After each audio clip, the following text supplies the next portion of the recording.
اور تیسرا اسٹیپ یہ ہے کہ آپ کا فیتھ، ایمان مکمل ہونا چاہیے.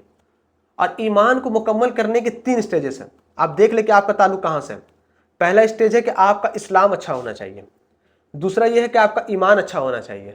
اور تیسرا یہ کہ آپ کا ساتھ احسان، آپ اپنے ساتھ احسان کا معاملہ کر رہے ہیں. یہ 3 اسٹیجز ہیں. آپ کو تھوڑا کنفیوژن ہوگا کہ اسلام اور ایمان میں کیا فرق ہے. بہت میجر فرق ہے. کچھ لوگ آئے اللہ کے رسول صلی اللہ علیہ وسلم کے پاس اور کہا کہ اللہ کے رسول ہم ایمان لے آئے. تو اللہ کے رسول نے کہا کہ نہیں تم تو اسلام لے آئے ہو، ابھی ایمان تمہارے دلوں میں داخل نہیں ہوا ہے. تو فرق ہے یہاں پر. یہ جو ہمارے آپ دیکھ رہے ہیں جو ایک معاشرہ جو بسا ہوا ہے جس میں اکثریت اللہ کی نافرمانی کر رہی ہے لیکن مسلمان ہیں، وہ اسلام لائے ہیں، ابھی ان کے ایمان نہیں آیا ان کے اندر. اور یہ فیتھ کے لیے ضروری ہے کہ یہ تینوں چیزیں ہوں، ایک ساتھ ہوں.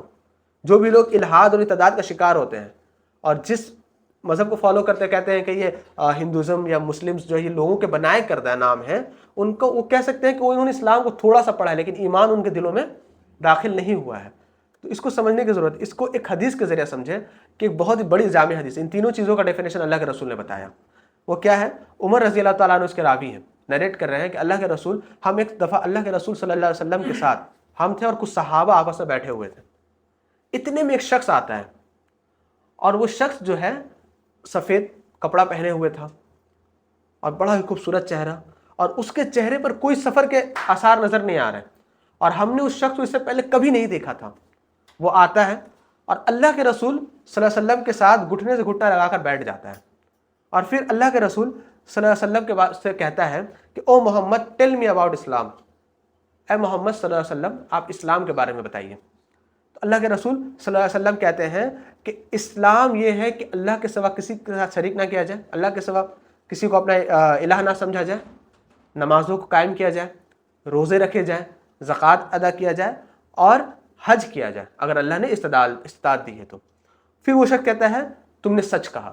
عمر فاروق شاکڈ ہو گئے کہ ارے خود ہی سوال پوچھتا ہے اور خود ہی تصدیق کر رہا ہے، کیا معاملہ ہے. پھر وہ آگے کہتا ہے کہ ٹیل می اباؤٹ ایمان.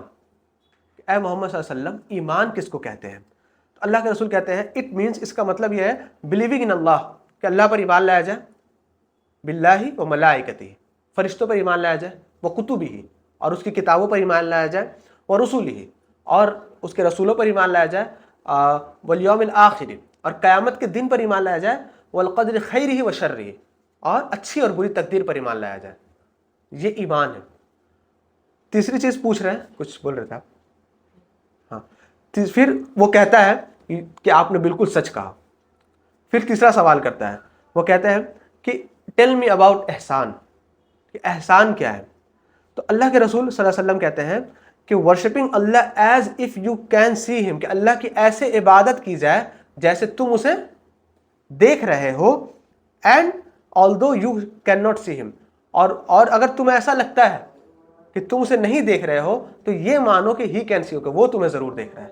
یہ احسان ہے. عبادت صرف نماز کے تعلق سے بات نہیں ہو رہی ہے، عبادت آپ کی زندگی کے ہر چیز، یعنی آپ اپنی زندگی کا ایک اسٹیپ لے رہے ہیں. مثال کے طور پر آپ کوئی بزنس کھڑا کر رہے ہیں، اس وقت آپ کے ذہن میں آنا چاہیے کہ اللہ مجھے دیکھ رہا ہے، میں یہاں پر فراڈ نہیں کر سکتا. آپ پڑھائی کر رہے ہیں، علم حاصل کر رہے ہیں، اس وقت آپ کے ذہن میں خیال آنا چاہیے کہ نہیں یار، پڑھ رہا ہوں تو اللہ نے مجھے اس طرح بنایا کہ مجھے پڑھنے کے شعور دیا. بہت سارے لوگ پاگل ہیں، تو مجھے اللہ کا تقوی اتنا ہو، اللہ سے ڈر اتنا ہو کہ اللہ دیکھ رہا ہے، مجھے ایمانداری سے پڑھائی کرنی ہے اور کچھ بڑا کرنا ہے اپنے قوم کے لیے، اسلام کے لیے. آپ کو اللہ نے اگر اچھی جاب دی ہے، اس میں آپ اللہ سے ڈرے کہ نہیں یار اگر یہاں میں نے خیانت کی نا تو اللہ پوچھے گا. یہ عبادت میں شامل ہے. تو یہ احسان کا معاملہ ہے. وہ کیا کہتا ہے کہ بے شک آپ نے صحیح کہا. پھر ایک اور سوال پوچھتا ہے کہ آپ مجھے بتائیے قیامت کے بارے میں، کہ قیامت کب آئے گی، آپ کیا جانتے ہیں؟ تو اس کے وقت اللہ کے رسول صلی اللہ علیہ وسلم کہتے ہیں کہ پوچھنے والا جو ہے، پوچھنے والا جواب دینے والے سے بہتر جانتا ہے.